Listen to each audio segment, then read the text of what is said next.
Ok, perfecto. Lo voy a silenciar, espérate, déjame silenciarlo porque si no nos entran todos los ruidos. A los nuevos les cuento, yo los voy a silenciar ahora, pero cuando quieran interrumpir, aquí todo el mundo puede interrumpir cuando le parezca. Antes que se le olvide lo que iban a decir, mejor interrumpa, ¿ok? No hay ningún problema. Para interrumpir, pues abran su micrófono, por supuesto, porque ahora mismo los tengo silenciados para que no entren sonidos que no queremos que nos confundan, ¿ok? Pero aquí se puede interrumpir en cualquier momento. Y bueno, eh, nada, bienvenidos otra vez y ahí siempre también lo que hacemos al final nos quedamos un ratito boludeando, como dirían ustedes, pero no tienen que quedarse, ¿eh? Nosotros es que nos quedamos hablando de cómo va todo y como yo estoy enseñando en los Estados Unidos, pues siempre hay muchas preguntas que vienen de allá para acá, de qué está pasando, de qué se habla, de qué no se habla acá, y esos extras los hacemos cuando terminamos la clase. Así que, hola Alicia, ¿cómo estás? Me pusiste ¿Cómo la estás, manito. Ajá, Alicia? ¿qué Tú tal? sabes que, ¿cómo estás? Me encanta verte, realmente estoy muy contenta de que hayas regresado. Tú sabes que no encontré respuesta a algo que ¿Qué? estuve buscando. A ver, Eh, Voy hacia atrás, discúlpame, en el sí. hinduismo, cuando la reencarnación es en un animal o en un Ujú, vegetal, ujú. ¿hay alguna diferencia en el grado de malas acciones que tuvo la persona en que se reencarne en animal o en vegetal? Sí, bueno, siempre es para atrás, está yendo para atrás. Ella me está preguntando sobre el sistema, las creencias sobre reencarnación en la India, ¿no? Y cómo Sí. eso se relaciona con el sistema de casta y cómo ellos también piensan que uno puede reencarnar como animal, mayormente animal. Hay gente que piensa vegetal también, pero si no, imagínate, si van a pensarlo con que vegetal, entonces no pueden ser ni vegetarianos, porque podrían estar comiendo a alguien, ¿no? Así que Ah, generalmente es más bien, a menos que sean excesos, como los jainistas, hay grupos que son diferentes en la India, pero en general es más bien animal. Claro, siempre un animal está por debajo, más lejos de alcanzar la moksha, que es el fin de todas el proceso de renacer constantemente. Eh, y para llegar al moksha hay que cada vez ir más cerca de la casta más alta, que es Brahmin. ¿Ok? Entonces, si eres animal, ni siquiera eres Dalit. ¿Ok? Es como que claro. sí, si eres un mal Dalit, vas para atrás, vas para animal, ¿entiendes? Es como Bueno, en lo que yo categorías. sé es Ujú. que es como que se va depurando solo, ¿no? Como que las malas energías o las malas acciones que te llevaron ahí, como Ujú. que se van depurando, entonces puedes acceder a otra casta. Sí, Pero me cada queda vida es una pensando, oportunidad para hacerlo mejor, para poder subir en la casa. bueno, Ujú. muchas gracias. Ok, No cómo había no. encontrado respuesta, está Vamos muy a volver a amable. la India, así que no se angustien los que me oyeron ahora hablando de la India, porque vamos a regresar a hablar de la India en otro momento, que lo vimos bien primitivo Eh, y lo vamos a volver a ver un poco más una complejo. pregunta, profesora. Dígame. Yo que recién empiezo Sí. hoy y a partir de esta pregunta tan interesante que hizo la compañera, Sí. pregunto, ¿cómo puedo hacer para acceder al material que ustedes han dado? Por Ujú. lo que yo deduzco, empezaron con el hombre Sí, de las cavernas. sí. Pues mira, las clases están grabadas, yo te las podría enviar porque las tengo aquí en Ah, la computadora perfecto. del trabajo, pero necesito que me mandes un email, ¿ok? Y tienen Sí, fecha, así perfecto. que la puedes ver por fecha, así, la ves en la Perfecto. secuencia correcta. Yo luego te paso un email y tú de a poco, cuando pueda, cuando tengas tiempo, te Sí, agradezco si me pues las tienes pasas. suerte porque esta semana estamos en receso acá en los Estados Unidos, es lo que le llaman el receso de primavera, así que voy a tener tiempo, así que lo puedo hacer. Lo que sí que tengo Bueno, que Te puedo, muchas recordarle gracias.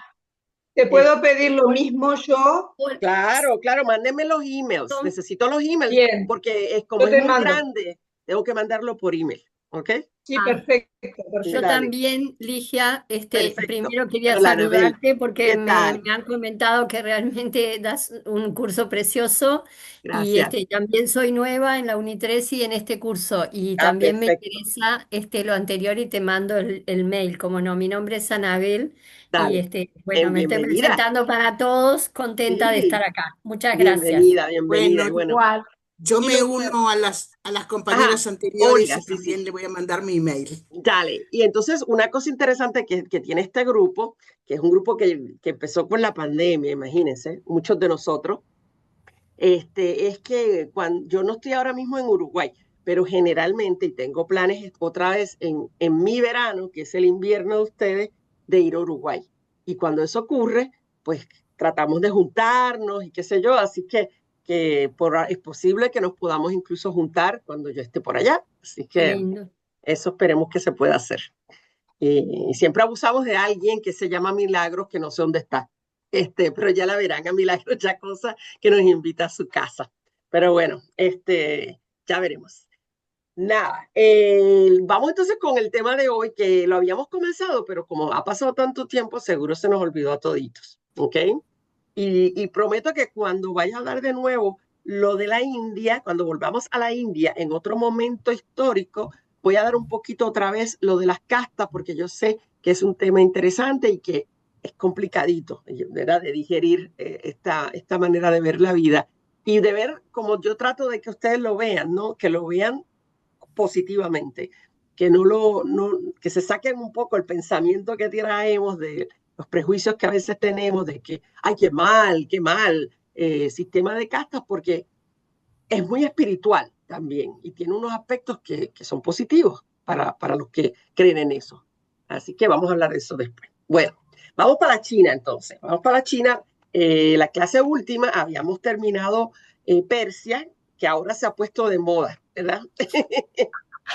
Pero para un resumen, ¿verdad? Básico, la Persia de la que hablábamos no es la Persia, bueno, la Persia antigua, no es la Irán que tenemos hoy en día, porque Irán, como hablábamos en la clase anterior, sufrió un proceso de una invasión, ¿verdad? De los grupos árabes, ¿verdad? Fue parte del gran imperio árabe y con eso entró el Islam. Y el Islam desplazó mucho del zoroastrianismo, que era la religión original. Claro, no es que los persiguieron ni nada que ver, no es que hubo, o sea, no fue que los atacaron o que mataron a los zoroastras, nada que ver. Pasa que como vamos a aprender luego acá cuando hablemos del Islam, el Islam es una religión que no se impone, no se impone, se da como opción, pero tiene le ponen su edad, su atractivo. Le dicen a los pueblos, bueno, ustedes pueden quedarse con su religión que tienen hasta ahora, o bien, siempre y cuando crean en un solo Dios, monoteísta. Pero si deciden quedarse con su religión, entonces tienen que pagar impuestos. Si no quieren pagar impuestos, se pueden convertir al Islam. Entonces, es muy natural que a lo largo de los años la gente dijera, sobre todo la gente que tenía dinero, que tenía que pagar impuestos, pues mejor nos vamos con el Islam. Y así fue como eventualmente, gradualmente, va a convertirse en mayoría islámica el país. Pero siguen habiendo zoroastras y de hecho la constitución de Irán le garantiza cierta cantidad una cantidad proporcional de asientos en el parlamento iraní a los zoroastras para que tengan representación. Se reconoce como una religión de las reconocidas. Tienen asientos específicos asignados a cristianos, una cantidad de asientos en el parlamento para los zoroastras y para los judíos también, que es muy interesante, que casi no hay en Irán, pero representativo, ¿no? De acuerdo a la cantidad poblacional. Creo que hay un representante, porque aunque es un país islámico, pues es un país que quiere dar oportunidad a los otros. Sé que tenemos muchas ideas sobre los países, pero aquí en esta clase tratamos de romper esos estereotipos y abrir la mente a cosas nuevas. Así que vamos a China, como les dije. Y habíamos hablado antes del periodo que estamos hablando, que sería el periodo clásico. En realidad, el periodo clásico es desde el 500 antes de la era común hasta el año 500 de la era común. Pero bueno, aquí les muestro un poquito más amplio cómo la China, desde las primeras civilizaciones que Perdón, vimos al... Ajá, una sí, consulta. dime. Disculpa que te interrumpa. No, no, ¿Qué me puedes interrumpir. era común? Porque Sí, claro, ok, sí, Era se me olvidó. cristiana. No, era común, ya no se usa el tema era cristiana, Bueno, porque no se dice, pero los es lo mismo. historiadores no lo usamos porque no incluye, excluye, ¿no? ah, Entonces pues nunca usamos había era escuchado. común. Sí, sí, sí. Es que eso cambió hace como, ¿qué te digo? Hace como 15 años que cambió y usamos era común y la era antes de la era común para incluir a todas las religiones, todas las creencias, que bueno, ya no, o sea, no excluir. Por eso Bueno, es. muchas gracias. Ok, cómo no, gracias por acordarme porque se me había olvidado. Entonces, China, que lo habíamos cuando lo estudiamos el año pasado, habíamos visto que comenzó en un área muy pequeña alrededor del río, que sería donde estoy tratando de marcar con el cursor, no sé si ven, fue donde comenzó a organizarse la China, en esta área, que es en las riberas del río Amarillo, en las dos riberas del río Amarillo, fue creciendo y creciendo. En este punto ya China es lo que ustedes ven aquí y debería incluir, ¿verdad? No sé por qué marca, no, está China y los países influenciados por China, porque Japón no es China. Y me sacaron de este mapa que no debería haberlo usado a Corea del Norte porque debería estar. Son los países que han sido influenciados por la civilización china, ¿ok? Así que este es un mapa, no es de China solamente, sino de los países donde más influencia ha tenido la civilización china. Y en este periodo lo que le estaba hablando es de dos dinastías en particular. La historia de China se estudia por dinastías y habíamos visto algunas que fueron la Xia, la Song y ya se me de Sung, la Sung, y ahora estamos con la Qing y la Han. No vamos a verlas todas. Estas dos son importantes porque tienen una influencia bien grande en la China de hoy y por eso las escogemos. Entre las dos, aunque son muy distintas en su manera de ver el mundo y la filosofía de gobierno, la Qing y la Han, ambas tenían unos proyectos en común que van a facilitar que la China, siendo un país tan grande, siendo un imperio, porque era un imperio en el sentido antiguo de imperio, a pesar de ser tan grande, tan distante y claro, lo habíamos visto antes, pero les comento, China tiene, acá hay un desierto, ¿no? El desierto de Gobi, acá tiene los Himalayas que la separan de la India. Acá abajo tenía en estos años, era todo jungla, una jungla, estaba bien aislada, ¿no? Entonces China, incluso distintas regiones de China, era muy difícil la comunicación hasta que las dinastías Qing y Han deciden unificar. Y para unificar van a necesitar mejorar las vías de transporte para que se puedan conectar físicamente las distintas regiones, que se puedan conectar el comercio entre las distintas regiones. Por eso las monedas, los pesos y medidas son particularmente impuestos uno solo para toda la región, de modo que se pueda hacer comercio interno en la China sin problema, ¿verdad? Con confianza de que todos están bajo las mismas reglas. Las leyes también serán importantes que sean las mismas para todos. Claro, el problema en China, que lo habíamos visto antes también, era que China tenía muchos idiomas distintos y todavía tiene muchos idiomas distintos y eso hacía difícil la comunicación. Por eso las dinastías, empezando con la dinastía Qing y luego la Han, van a hacer el esfuerzo y van a lograr una escritura común. Se escribe con los mismos caracteres, si bien se pronuncian de manera diferente. Eso era fundamental para hacer negocio, para que las leyes se puedan imponer en todas partes, para que el gobierno pueda ser eficiente en todas partes. Por lo menos la comunicación escrita va a ser la misma. Eso es importante porque si la comunicación escrita es la fundamental para dar cohesión, entonces aprender a leer va a ser fundamental, porque si no, no sirve de nada la lengua escrita. Así que la educación va de la mano con ese proceso de cohesión. Hay que educarse para poder leer. Las dos dinastías también tienen un proyecto común que vamos a ver ya pronto hoy, que es la Gran Muralla, ¿no? La famosa Gran Muralla china, que habíamos hablado en la última clase, pero la estoy repasando. que tiene el propósito de proteger a ese imperio, sobre todo su capital, Beijing, que estaba en el norte, de posibles invasiones de grupos que venían nómadas, grupos nómadas, que venían del norte, de las regiones más al norte de la China. Y ese proyecto ya mismo lo vamos a ver. Como les decía entonces, estas dos dinastías diferentes en su manera de gobernar, sin embargo, tienen ese mismo propósito. La dinastía Qing va a adoptar la manera legalista, se llama legalismo, la filosofía, vamos a discutirla hoy, y el Han se basa en el confucianismo, que también vamos a discutir hoy. ¿Ok? Hoy en día en la China, pues hay elementos de los dos, pero mayormente es confucianista. El legalismo, bueno, vamos a ver lo que existe en todas partes, en realidad un poquito de legalismo, como vamos a ver hoy. Así que lo bueno de las dos dinastías, y sobre todo en ese último periodo, ese periodo más cerrado, que es entre el 2021 y el 2020, cuando termina la Han, le da mucha estabilidad y orden a China.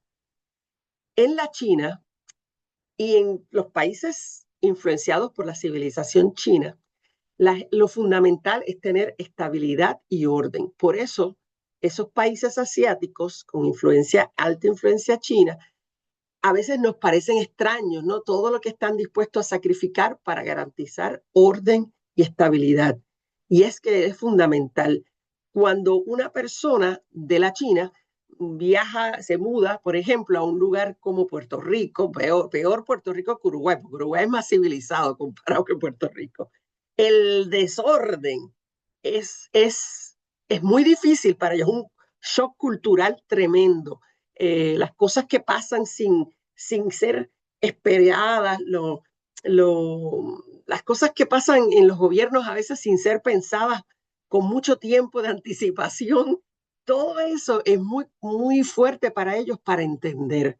Y los gobiernos de estos países planifican con muchos años de anticipación, por eso tienen mucha estabilidad, ¿no?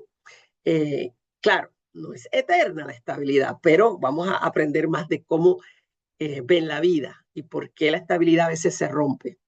Pero en estas dos dinastías también, una cosa que van a crear es algo que existe hasta el día de hoy, y es la burocracia. Claro, para nosotros la palabra burocracia puede tener una connotación negativa, porque pensamos en oficinas de gobierno que son ineficientes, en gente pelotudeando en las oficinas, manoseando papeles que no resuelven nada. Tenemos un poco esa noción de burocracia, ¿no? Pero la burocracia también puede ser eficiente. Y la burocracia china, sobre todo al principio, es una burocracia letrada. Se escogía para hacer los trabajos asociados al gobierno a la gente más educada, a la gente que tenía unos valores confucianistas después de la dinastía Han en adelante. Y eso fue un gran cambio porque antes de eso, la burocracia, los puestos del gobierno los ocupaban personas de las familias nobles, independientemente de si tenían talento o no tenían talento para hacer los trabajos que tenían que hacer. No había tampoco una filosofía detrás del gobierno. La gente se ponía en esas posiciones para disfrutar de los privilegios que daban esas posiciones. Entonces, es un gran cambio el crear una burocracia letrada, una burocracia que tiene que demostrar su conocimiento o lo que se llamaría una meritocracia, ¿no? A través de exámenes, directamente a través de educación y exámenes. Ahí ven, aquí en este mapita, ven, porque está en inglés, no se preocupen, es que a veces no hay mapa bueno en español que yo pueda conseguir. Si se fijan en la de la izquierda, ven el imperio Qing, y ven como arriba en el norte, ven esa línea que esa línea rara es la Gran Muralla, el proyecto de la Gran Muralla que comenzó en el río Yalu, que es la frontera con Corea. Perdón, Ligia, sí. Sí, la burocracia, ¿se heredaba, digamos, los puestos? No. Era por mérito y por exámenes. Sí, por eso es un gran cambio, porque antes era hereditario, era los mismos bueno, por nobles. eso. Sí, antes Ahí sí, está, cuando eran los nobles era hereditario. hereditaria. Después el cambio, perfecto, Sí, gracias. sí, eso mismo. Entonces, miren acá en la de la derecha, en la dinastía Han, que ya es más grande, ven que ya han conquistado más tierra, han liberado más tierra eh, para población, para poblarla con chinos, y miren cómo la muralla ha crecido bastante en el periodo de los Han. Eh, Así que ese es el proyecto que los dos continuaron y la muralla seguirá añadiendo hasta la dinastía Ming, que vamos a ver después acá en este curso. Una de las cosas interesantes, Perdón, una ajá, pregunta. sí, dime, Disculpa, dime, cuando tú hablas de muralla, ¿estamos sí, hablando de una muralla física levantada sí, con materiales de construcción? sí, ¡Ay, la vamos a ver, impresionante! sí, la vamos a Grande. ver, es enorme, acá, ya mismo les doy los datos de la muralla, espérate, a ver, ya mismo, sí, pronto, hoy vemos la muralla. Quería antes añadirle una cosita interesante que es sobre cómo funcionaba la burocracia china, pero ya no solo, no la burocracia en las distintas villas, en las distintas poblaciones chinas, sino la directa en Beijing. En Beijing se construirá lo que se llamará la ciudad prohibida, ¿no? Que era donde vivía el emperador con sus esposas y con su esposa y sus concubinas. Tenía una esposa primera y luego una serie de concubinas. Entonces, ahí estaban las personas que eran los asesores directos del emperador en una parte de la ciudad. No toda la ciudad es completamente prohibida. Hay una parte donde venían los funcionarios, pero de cierto punto para allá no podía entrar absolutamente nadie que no fuera el emperador, sus familiares directos, o sea, las mujeres, y los eunucos. Los eunucos eran los ayudantes, los que ayudaban a las mujeres, los sirvientes, los que cocinaban, los que a veces eran los que atendían temas de arreglar cosas que se dañaban dentro de la ciudad prohibida. Y como eran varones, se les exigía por la cercanía que tenían al poder a través del emperador y sus concubinas, ¿no? Que tenían que ser eunucos, que quiere decir que eran castrados. Sería lo que en Italia le llamaban los castrati, ¿no?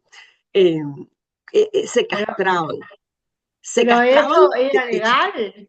Sí, sí, era voluntario inclusive. Ay, La, pero es tremendo. Sí, las familias que querían que sus hijos tuvieran las mejores, o sea, la más alta posición de privilegio era trabajar directamente con el emperador y su familia.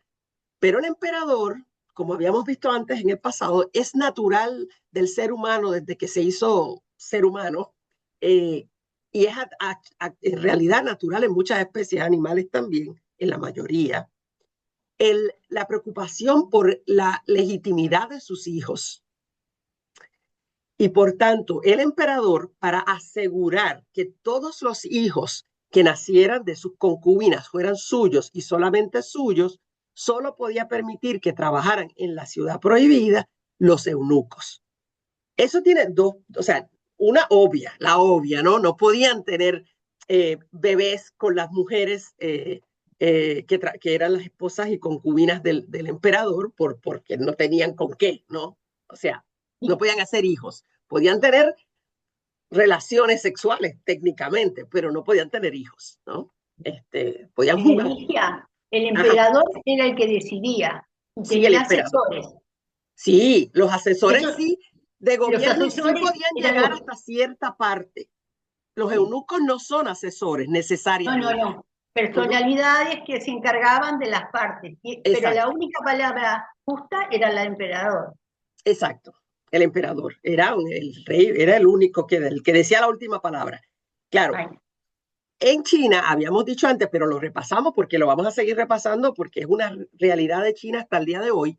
La familia es la unidad más importante. La lealtad es con la familia primero, antes que nada. Entonces, ¿cómo un emperador sabe que los eunucos no van a estar contando chismes, ¿no? De lo que escuchan y oyen allí dentro de esa ciudad prohibida, cuando salgan de la ciudad? Bueno, la manera es si no tienen familia, porque la lealtad entonces no compite con la lealtad al emperador. si tuvieran sus propias esposas y sus propios hijos, tendrían que velar por ellos por encima de la familia del emperador. Entonces, ¿verdad? La manera de hacer que sean totalmente leales al emperador es que no tengan la posibilidad de tener una familia ellos propia, familia propia de ellos. Hablando de hijos y esposas, ¿no? Claro, padres tienen, ¿no? Pero eso es otro tema. Entonces, no tienen una base de poder. Así que esos son, aquí ven, ¿verdad? Como esos niños, claro, las familias los castraban de jovencitos para que tuvieran, o sea, si tenían la oportunidad, veían que un niño era muy inteligente, un niño que era bien, con buena disposición, vivían cerca de la ciudad imperial, pues era natural que trataran de que sus hijos fueran empleados en la ciudad prohibida. Y para ello tenían que ser eunucos, tenían que estar castrados. Nada, es una notita que la dejamos ahí, porque los eunucos continuarán siendo parte de los empleados de la ciudad prohibida hasta el último emperador, que fue en 1912 que hubo la revolución tras la dinastía Qing. Así que, claro, ahora mientras estaba todavía funcionando el periodo antes al Qing, en la dinastía Qing, que va a ser seguida por la dinastía Han, antes de los dos, ya habíamos dicho antes, entre medio, a veces, entre dinastías, hay desorden. Hay momentos en que hay desorganización. Distintos príncipes que están en distintas regiones se empiezan a pelear. Distintos grupos de poder se generan y se pelean y hay guerra civil. En el tiempo previo a la dinastía Qing, hubo un periodo que se llama el de los estados que pelean, no sé, warring states, serían estados en lucha, que fue el momento en que Confucio, que es su verdadero nombre, no es Confucio, sino Confucio, había estado desarrollándose como filósofo. Él no estudia filosofía, él se hace filósofo, porque un filósofo en estos tiempos era una persona reconocida por los estudiantes como que tenía una sabiduría de la que ellos querían aprender. Entonces, Confucio era de una familia aristocrática, como les pongo acá. Sin embargo, su padre murió cuando él era muy joven y eso le obliga a no tener una vida aristocrática, sino a tener que trabajar. Y de hecho trabajó en distintas oficinas, de verdad, en distintas posiciones de gobierno. Todavía no estaban los exámenes, esos para hacer, era la dinastía de los aristócratas, ¿no? Era el gobierno de los aristócratas, pero él resulta ser que sí era un hombre que leía mucho, que estudiaba, así que fue una anomalía. Él hace trabajos, distintos tipos de trabajo de gobierno. Perdón, Ligia, una Sí. pregunta. ¿Los Dime. eunucos podían, si querían, estudiar y llegar a otros cargos que no fueran de servidumbre, digamos? Sí, pero no hay un cargo más alto que el de estar ahí en la ciudad prohibida. Ah, ¿Entiendes? bien. Lo más cerca al emperador, no hay más cerca que eso. ¿Entiendes? Perfecto. Gracias. Claro, Confucio no vivía en Beijing, él vivía en una ciudad pequeña y él ahí empieza a gente empieza a escucharlo, él empieza a conversar y empieza a recibir gente que le dice, puedo aprender de ti, puedes enseñarme de lo que tú sabes, porque leía mucho y él va creando un grupo de discípulos. Él de por sí no escribe nunca un libro. Este libro lo recopilan los estudiantes mucho tiempo después que ya él está muerto. O sea que tampoco sabemos si fue exactamente lo que dijo. Pero en esa época la memoria era muy importante. Los estudiantes memorizaban los eventos, las conversaciones que tenía Confucio, no solo con sus estudiantes, sino con príncipes que venían y le consultaban, porque él se vuelve muy famoso como un hombre de mucha sabiduría. Así que de lo que vamos a hablar hoy un poco, vamos a empezar con eso de qué era lo que él hablaba. Y el libro se llama así, Las Analectas, es muy pequeño, son solo 500 pequeños comentarios, pero hay muchos más libros que están asociados al confucianismo porque sus estudiantes escribieron libros, también sus propios libros, de sus interpretaciones de lo que Confucio había dicho o lo que quiso decir. Por eso hay otros libros que son confucianistas también. El confucianismo, ahí ven algunos de los libros. Uno se llama El Gran Aprendizaje, está el libro de Mencio. Mencio fue el más aventajado de sus discípulos, que escribió el libro de Mencio. Y esos libros se van a estudiar por mucho tiempo, hasta todavía. O sea, se estudian en las universidades. Hay estudios confucianistas en las universidades de China.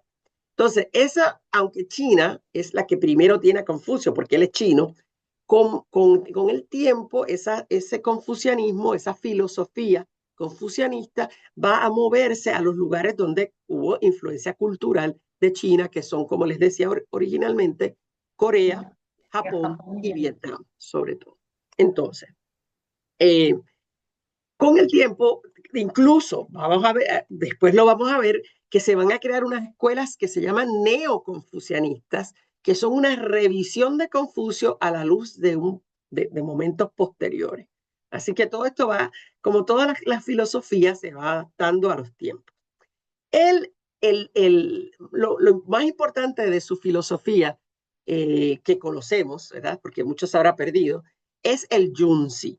Él habla del Junzi, que se ha interpretado como un individuo superior, pero no superior en términos de que arrogante, un término arrogante, sino un ser privilegiado intelectualmente, ¿no? El Junzi tiene cualidades intelectuales, espirituales, y también tiene una filosofía que es lo que él cree que es necesario que tienen que tener los que gobiernen en todos los niveles, comenzando desde el emperador hasta el gobernador de la villa más pequeña, o el alcalde, el equivalente de un alcalde de la villa más pequeña.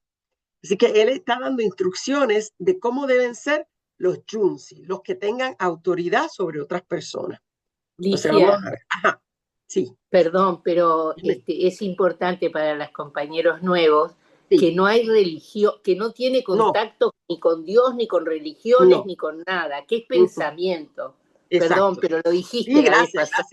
gracias. Sí, es que hablábamos antes de que los chinos tienen muy poca creencia religiosa, porque lo que ellos tienen en sus altares no son divinidades, sino son sus ancestros.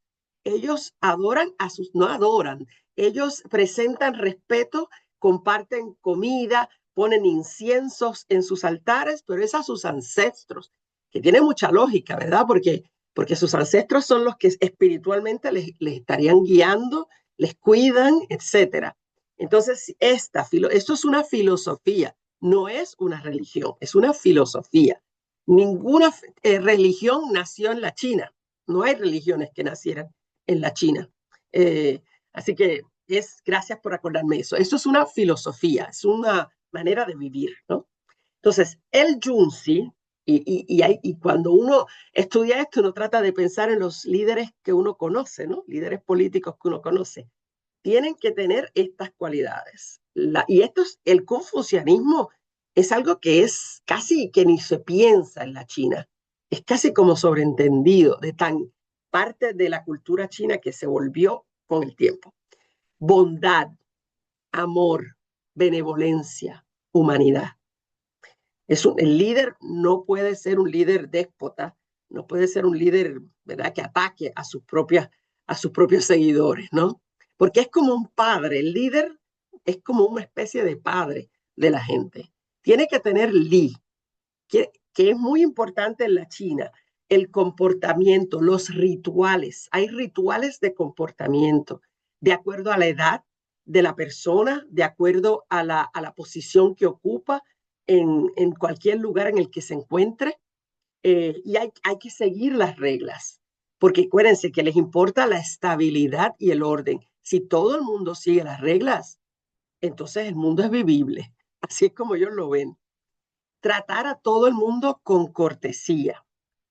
Y la xiao, es las tres básicas. La piedad filial. ¿Qué es esto? La familia primero, la prioridad es con la familia. Se respeta a los padres, y si no hay padres, a los antepasados, a todos los antepasados, aunque estén muertos. El concepto familia chino implica todos los antepasados, y también se piensa en los que están por venir, ¿no? Las personas en la China tienen un concepto familiar mucho más amplio que el que tenemos nosotros. Entonces, por eso es que cuando alguien hace algo malo, es como una deshonra para atrás a todos sus antepasados. Por eso en la China es muy autorregulada, la gente se autorregula, porque es muy fuerte el hacerle daño al nombre de toda tu familia porque actuaste mal. Es algo bien, un peso muy grande a cargar para las personas. Entonces, estas son las básicas y en general tiene que tener integridad, carácter y ser justo. Todo eso implica, todo eso, lo que está detrás de esto es que es muy interesante en esta filosofía, es que el ser humano es bueno por naturaleza. Esa es la premisa. Todos somos buenos. Si nos dan un buen ejemplo, si nos enseñan a ser buenas, o sea, las reglas de conducta y nos enseñan cómo comportarnos naturalmente, porque somos naturalmente bondadosos y buenos, vamos a hacer las cosas correctamente. Esa es la premisa del confucianismo. Confucio, por ejemplo, dijo, quien es capaz de poner en práctica 5 cosas en cualquier lugar bajo el cielo, ha alcanzado la humanidad: cortesía, tolerancia, buena fe, diligencia y amabilidad. En distintos momentos menciona distintas, pero son como que maneras distintas de decir las mismas cosas. A mí me encanta esta que le hago a mis estudiantes pensarla. Estudiar sin pensar es inútil. Pensar sin estudiar es peligroso, ¿verdad? Porque memorizar no es estudiar y porque pensar implica estudiar.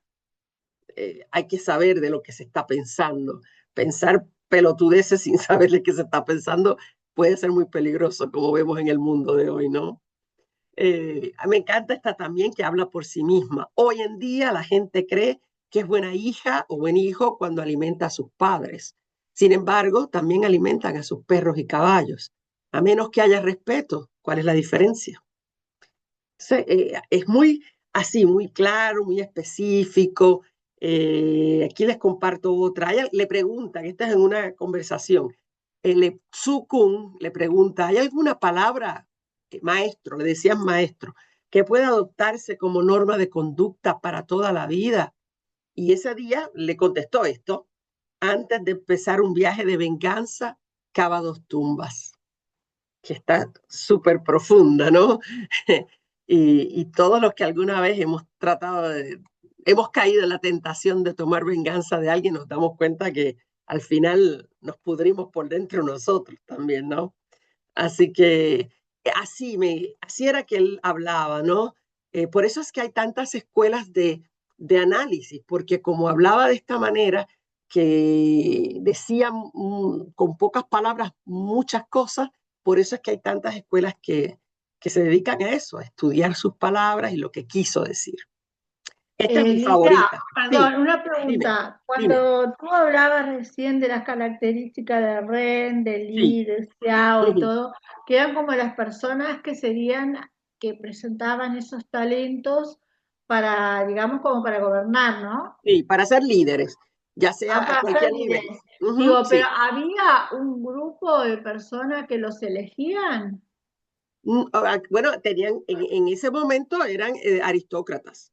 Él está hablándole a los aristócratas y de hecho venían príncipes a hablar con él y a pedirles O consejos. sea, Príncipes. era Confucio entonces que...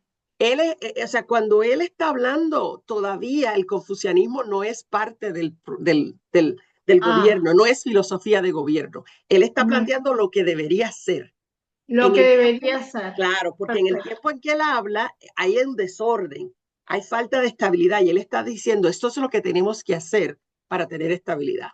Entonces, vamos a ver que la primera de las dos, Es Shin, decir, no acepta confucianismo, va a ser la Han. Uh-huh. Dime, dime, Ariel.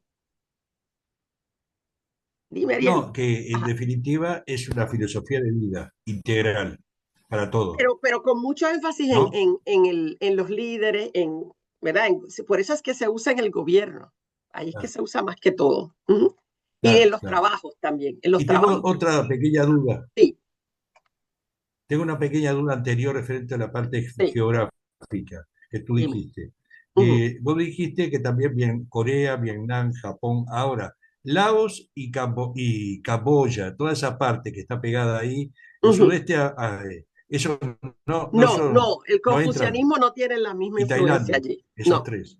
no, son muy Ah, está, diferentes perfecto. culturalmente. Está, Vietnam es excepción, está, simple y sencillamente bien, porque China bien, invadió a Vietnam. Y cuando le invadió, estuvo mucho tiempo claro. controlando lo que es Vietnam. Por eso es que Vietnam sí tiene esa influencia china. Ujú. Perdón, ¿y Japón sí la tiene? Sí, Japón la va a adquirir a través de Corea, ¿verdad? Porque ¿verdad? Físicamente la influencia va de esa manera. Japón la tiene, aunque Japón tiene menos porque siendo una isla estaba más aislada. Pero es que China era un país tenía una influencia tan grande por el nivel que tenía siempre China en todo, ¿no? Culturalmente, en términos también del comercio de la región, que es como la cultura se mueve con los comerciantes también. Ahí es que adquiere algo de eso Japón. Tiene influencia. ¿Okay? Pero Ujú. también acá en Japón creo que Sí. es al revés que Vietnam. Japón penetró en China y Japón ocupó, invadió China, claro, en la ahí Segunda va. Guerra Mundial, Y cierto. a diferencia de Vietnam, que fue China que invadió Vietnam. Pero Vietnam, pero Japón también invadió a Vietnam en la Segunda Guerra Mundial. Los invadió a los dos. Claro, no, pero yo estoy hablando de Sí. antes Ok, ok. de invadir Corea y todo eso. ¿Está? Corea va a ser que Vietnam, Japón no fue nunca invadido por ningún país, precisamente porque estaba aislado hasta que no vino Estados Unidos después de la Segunda Guerra. Nunca había sido invadido hasta entonces. Ajá, Alicia. Dime una cosa, Ujú, decía, el confucianismo ujú. eh, influyó en el sintoísmo. Ahora, el Poco, pero sintoísmo, influenció, de porque algún el modo, Shinto es una religión, ¿ok? claro, Ujú. pero no influyó para nada el sintoísmo en el confucianismo en China. No, Sí, no. se hizo algo Shintoísmo no, hacia China no. La influencia siempre era de China para los otros. Todas las ujú, cosas que estoy pensando en el futuro, hacer el curso cuando acabemos de civilizaciones asiáticas, específicamente hacer China, India, Japón y Corea, porque es muy bien interesante cómo las influencias se mueven para acá y para allá con el tiempo. Y Corea es el país que es más confucianista, es Corea, en realidad. Incluso más que China, porque China vivió una historia posterior, ¿verdad? La historia moderna que tiene otras influencias ahí, del socialismo y todo esto que no la tiene, por ejemplo, Corea del Sur. Entonces, son muy distintos los países. Pero el país más confucianista, en realidad, sería Corea, el que más conserva, y Taiwán también. Por supuesto que no es un país en realidad, pero bueno, se comporta como país para algunos propósitos. Sí. pero Japón logró como, no una síntesis, pero sí algo como híbrido entre el confucianismo y el sintoísmo. Claro, es que no compiten porque el shintoísmo es religión, ¿ok? Es Es- religión, ujú. Y esto no no es es más religión, naturaleza. es filosofía. Ujú. Correcto. No compiten. Ligia, Sí. digo, tú decís que es muy confusionista Ujú. Corea del Sur. ¿No es medio contradictorio Es en los bastante hechos hoy, confusionista. ¿no? Pues fíjate, Después de la guerra de Corea, hablando. ajá, pero acuérdate que ellos, por ejemplo, hacían los exámenes, espérate que me dio calor, hacían los exámenes imperiales, algo muy parecido. Lo que pasa es que los coreanos copiaban muchas cosas de China, pero tanto los coreanos como los japoneses copiaban, pero cambiaban, le daban, ¿sabes? Lo modificaban. No es exactamente igual que como lo tuvo China, pero lo han conservado muchos de estos valores. No sé, acá no vamos a hablar tanto de Corea, pero Corea respeta mucho, por ejemplo, los lazos de los que vamos a hablar ahora y las jerarquías.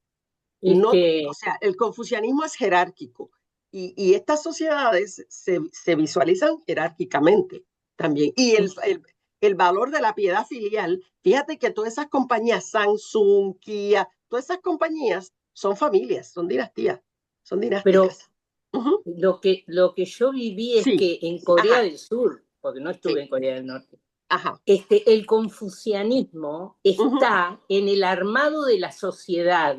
Hay una meritocracia y sí, una fidelidad familiar exacto. ancestral y para adelante Ujú, que es todo lo que tú estás describiendo. Lo que ujú, económicamente funciona como Estados Unidos, exacto, pero la exactamente. economía y la sociedad cultural, Ujú, por eso es que le digo conde yo, pero no me acuerdo el nombre, la Carlos. confusión es, la confusión da, pero en el momento ves que funcionan meritocráticamente, se ujú, matan, se sí, matan, se matan, estudian 16 horas por día.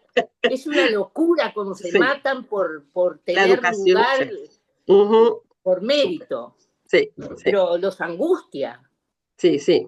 Y el respeto de de las también. jerarquías, el respeto a la jerarquía en los trabajos es bien, bien estricto. Eso. Ujú, sí. No, ese último comentario, ¿de qué país es? Corea. Corea del Sur. Ujú, Corea del Sur. sí, Ah, bien, gracias. sí. Gracias. Entonces, acá la última que les quería comentar de esta que me encanta, la de elige un trabajo que te guste y no tendrás que trabajar ni un solo día de tu vida. Y bueno, los que nos hemos tenido, los que nos hacemos trabajos que nos gustan, pues sabemos a qué se refiere, ¿no? Acá hay otra, mira, esta sobre el gobierno específicamente. Si se gobierna el pueblo mediante leyes y castigos, este tratará de evitar los castigos, pero no tendrá sentido de vergüenza. Si se le gobierna mediante la moral, que es lo que él propone, y se le influye con normas de decencia, o sea, ejemplo, tendrá sentido de vergüenza y además se volverá bueno. Es una manera de usar la autoridad, pero desde la bondad y desde el ejemplo. Le impone una gran carga al líder. El líder es ejemplo y el líder tiene que comportarse mejor que nadie. A, a, vamos a ver ahora, cuando hablemos ahora del legalismo, van a ver la diferencia, ¿ok? Para que entiendan un poquito mejor. Esto es lo fundamental del confucianismo. Las 5 relaciones jerárquicas. Primero, como les decía, los líderes cargan es una responsabilidad tremenda ser líder.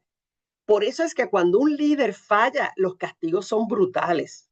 Lo vemos sobre todo en China, todavía se ve que cuando un funcionario no cumple con su labor y eso tiene consecuencias serias, la pena de muerte.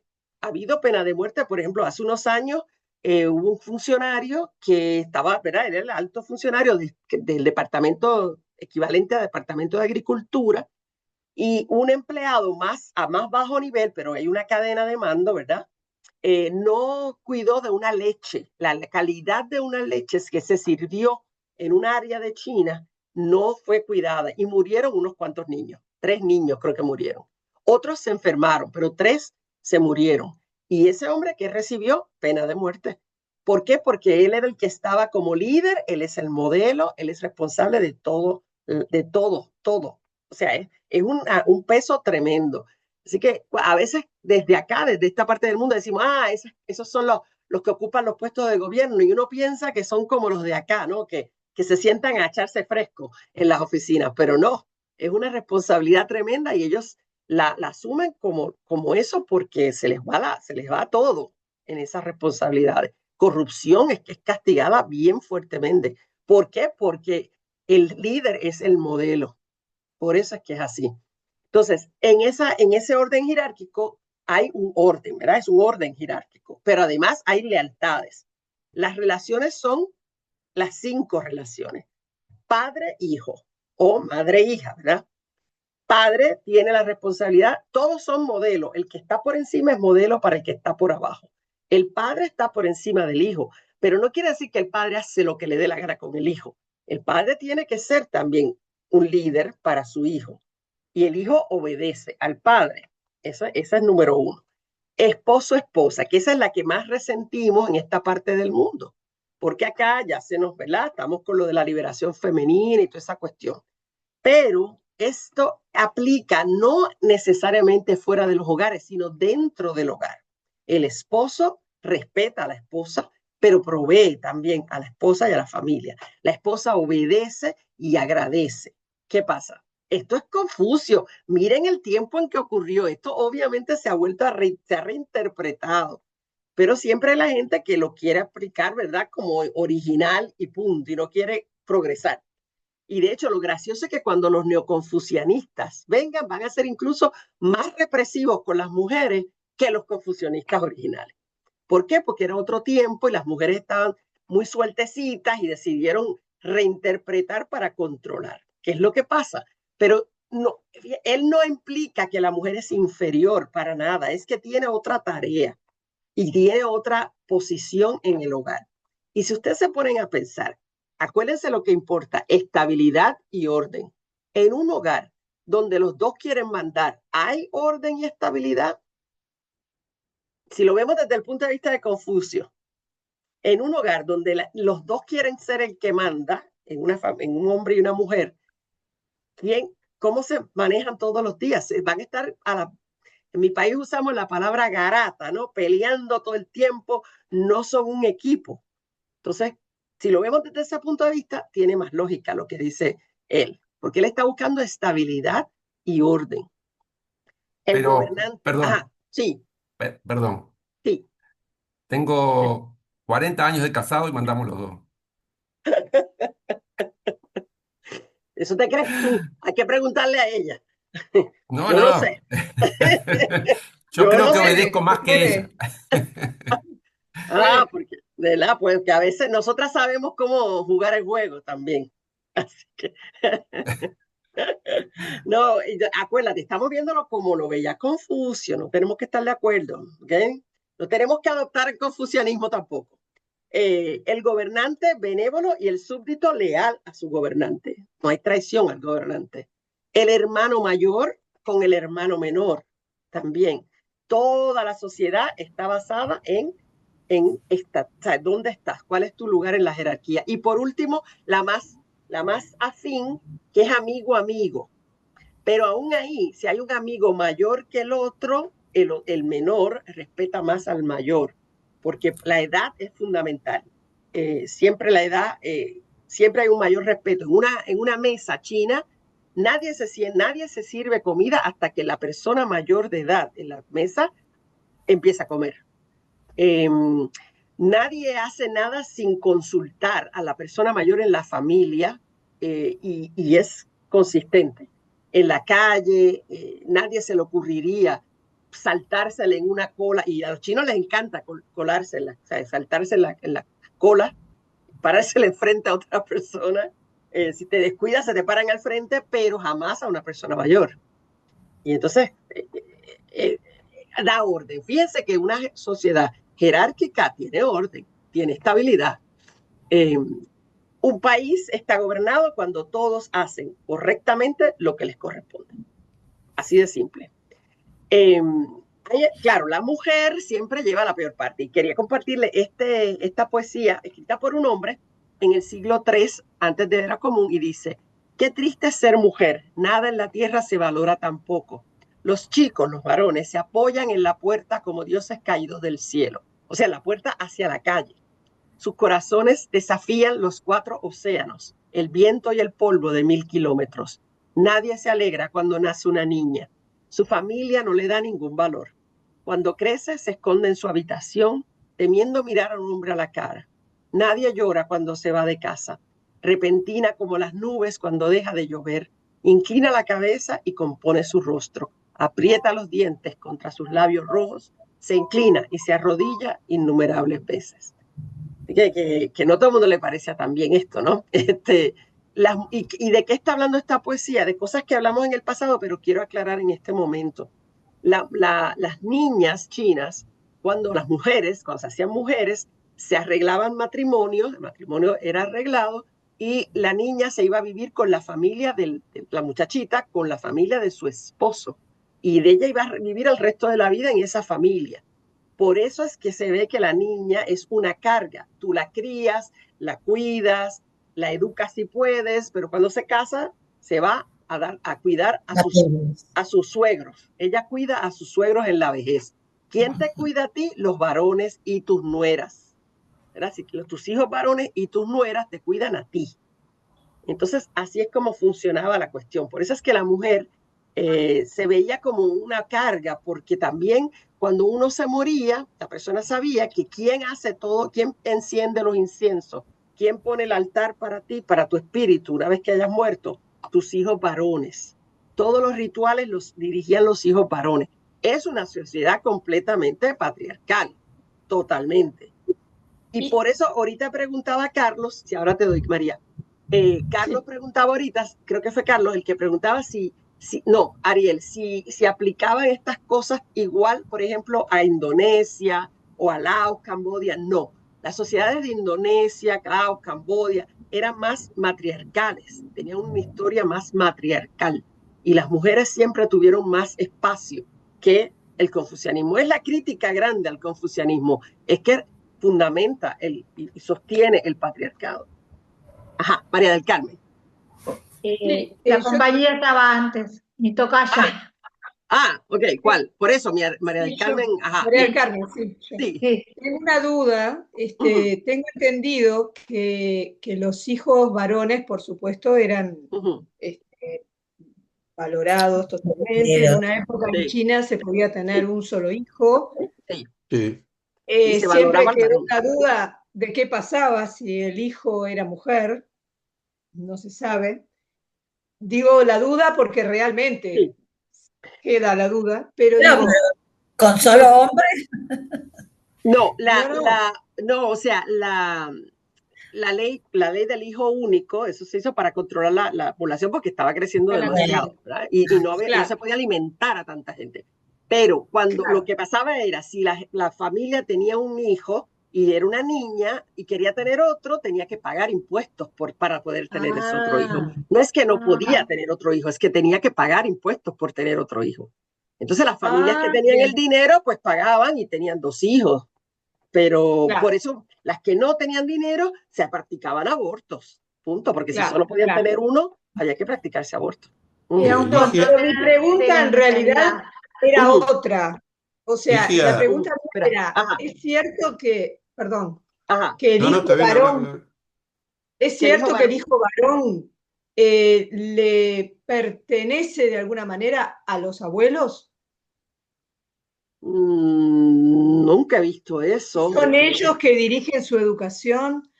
Yo lo planteo por esto. Yo tenía vecinos que eran chinos, vivían al lado de mi casa, y a los 5 o 6 años tenían un nene que 5 o 6 años desapareció, después nos dijeron, se fue para China, lo van a criar sus abuelos, que es que lo deben criar. Bueno, me imagino que si querían que el niño se criara con la cultura china, pues había que mandarlo a la China, porque si no se iba a criar uruguayo, ¿no? Me imagino que era el problema. Pero no, lo que sí, la familia china, si hay un niño talentoso, digamos, que tiene el talento para ir a la universidad y todo eso, toda la familia pone dinero, porque ese niño se hace profesional y enaltece a la familia completa.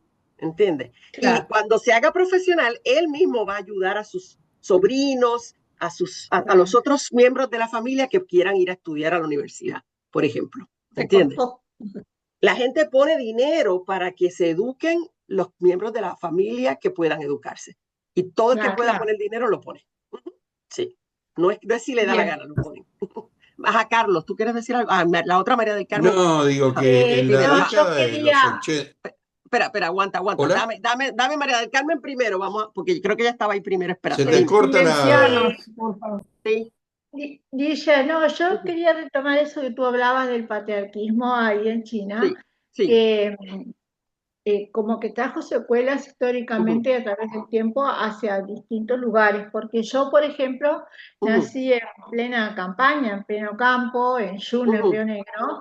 Y cuando tú hablabas, por ejemplo, que no se podía empezar a comer hasta que la persona mayor se sentara a la mesa, bueno, en mi casa era así. En este caso, la persona mayor era mi padre, bueno, mi padre era, se empezaba cuando se sentaba, pero la mejor, por decirte, pieza de comida, por ejemplo, era para él la mejor comida. También para los hombres, sí, en mi Claro, familia y los hombres cuando comían primero. nacía una niña, por ejemplo, no era tan bienvenida como un varón, porque el varón era mano de obra para el trabajo del campo. Claro. Y la niña era una carga, digamos, para alimentar.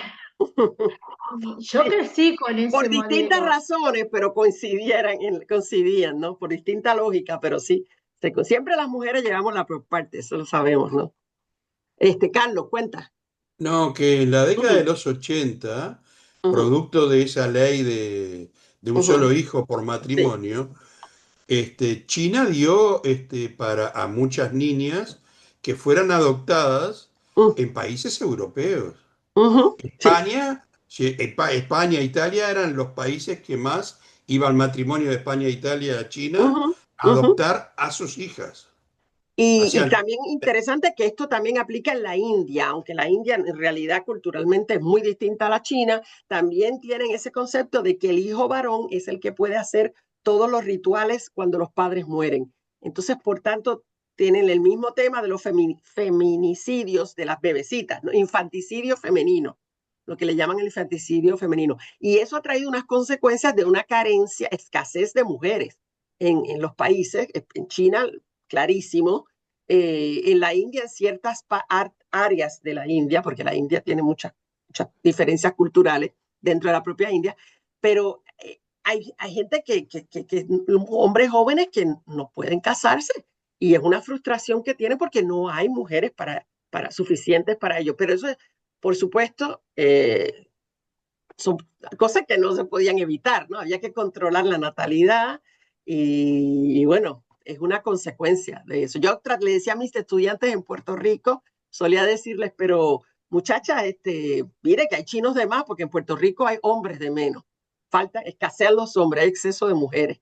Y yo les mira que allá hay chinos de más, y las muchachas ponían esa cara estrujada, se estrujaban la cara, no, como que los chinos, uy. Y yo, niña, que a todo se acostumbra uno. Y me la vacilaba. Sí, dime. Yo tengo entendido que ahora ha cambiado el asunto y les permite tener más hijos. Sí, ahora sí, porque ahora tienen el otro problema. Sí, se han vuelto en una sociedad. Un problema que no había muchos niños. Exacto. Entonces, sí, ahora están al revés. Mira los que se van para abajo. Ahora están tratando de convencer las que tengan hijos y claro, como tienen mucha educación, cuando las mujeres se educan ya no quieren tener tantos hijos. Eso es universal. Está pasando en Uruguay, está pasando en Europa, ¿no? Mientras más se educan, menos quieren tener hijos. Entonces se quejan, pero no quieren hacer el sacrificio tampoco. Sobre todo Europa tiene un problema serio. Y bueno, la solución a eso, si ustedes no tienen los hijos, pues son los inmigrantes. Entonces déjense de bobería y acepten a los inmigrantes, porque alguien tiene que tener los niños de la futura generación. Y bueno, acá ya pasó, ¿no? Sí, y está pasando en Europa. Se quejan de los africanos y no sé cuánto, pero esos son los que están teniendo los niños, pues. Que se la aguanten, ¿verdad? Bueno, disculpame, pero me retiro. Sí, no, yo también, cortamos aquí porque no quiero empezar el tema del legalismo hasta la próxima clase. Bárbaro. Estoy tratando de salir de aquí. Muchas gracias. No, a la orden. Espérate, nos quedamos los que se puedan quedar hablando para contarles de cómo está todo aquí. Y no encuentro cómo salir de... ok, ya me acordé cómo es que salgo. Espérate. Ya viste lo que es. Ay, Dios mío, se sale uno un día. Deja de grabar. Sí, espérate, ¿dónde estaba grabando? Acá, para. Ok, aquí. Ok. Pause. Chao, hasta luego.